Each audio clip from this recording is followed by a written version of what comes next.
Tonight is Thursday and tomorrow's Friday, so that's a good thing. And I'm just gonna show you an average dinner during the week for us, what I'll come home and do. Let me turn the camera around. I'm making homemade mashed potatoes, so I just cut up some Yukon, whatever potato to your like that you like. I like the yellow potatoes. I just dice them up. I leave a little bit of the skin on it because I like them a little textured.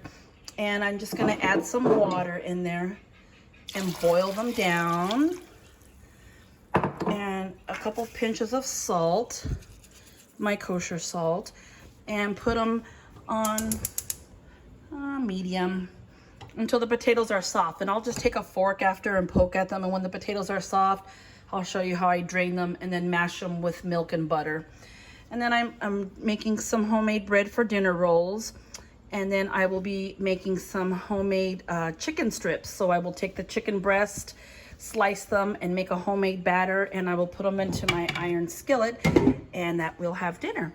Oh, I did forget that in my Dutch oven, which is another thing that I love, I have some homemade beans in here with a jalapeno from the garden. So I like beans. We'll have some beans with our potatoes and our chicken and our bread, and it'll last for the kids to have it for tomorrow for lunch too. Okay, so I'm going to show you how I make my homemade batter for my chicken strips. So this is just 2 cups of flour with 3 smaller eggs, because some of my eggs are big, some are small, with about a teaspoon of kosher salt and some ground pepper.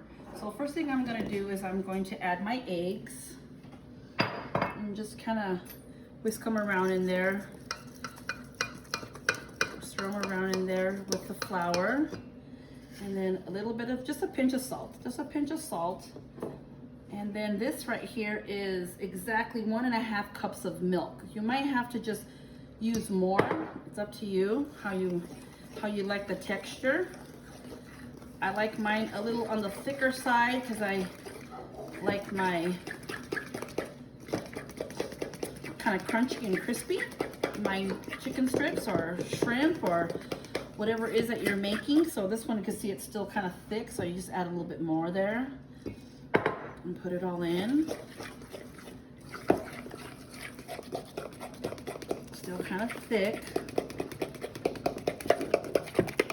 Just kind of really stir it in there, and let's just do the rest. So it'll take the whole 1.5 cups. And by that time it should be a little bit on the runny side, not too runny. See, it's still moving around. So it's a good consistency that you can use it as a batter.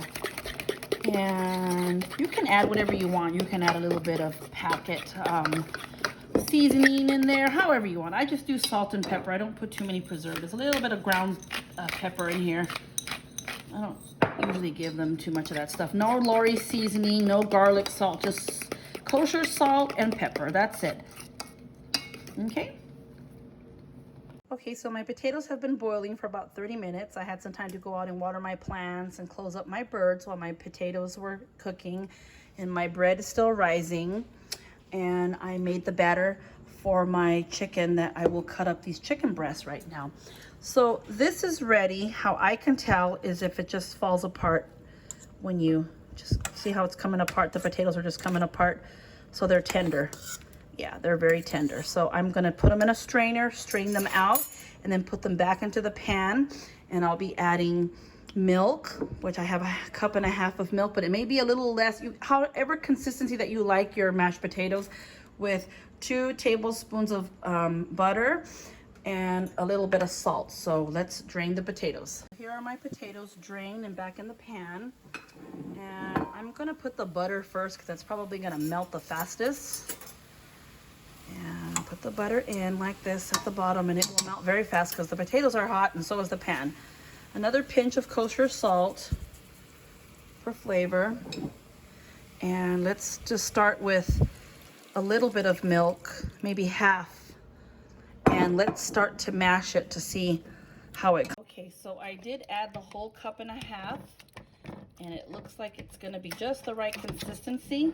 You can just kind of move it around there, and it's nice and smooth. And you can always just take a spoon in there. I cut my chicken into strips, dip my chicken strips right in here, and they will cook in there from my batter that I made. And my chicken, I just cut it in strips like this. Just some chicken breast that I had that I put in the freezer and then took them out when I needed it. And our bread is still rising, so I'll put that in the oven right now. We'll have dinner rolls and dinner will be ready. So my chicken strips are about done there. And then we're gonna come over here and see how I have the dinner rolls here in the oven. Take about 20 minutes at 350 degrees. And I put just a little bit of butter on the top so they kind of have a butter flavor on top. And that will be dinner. Just dinner rolls all done. We'll have them with a little bit of butter, some mashed potatoes and chicken strips, and there's dinner.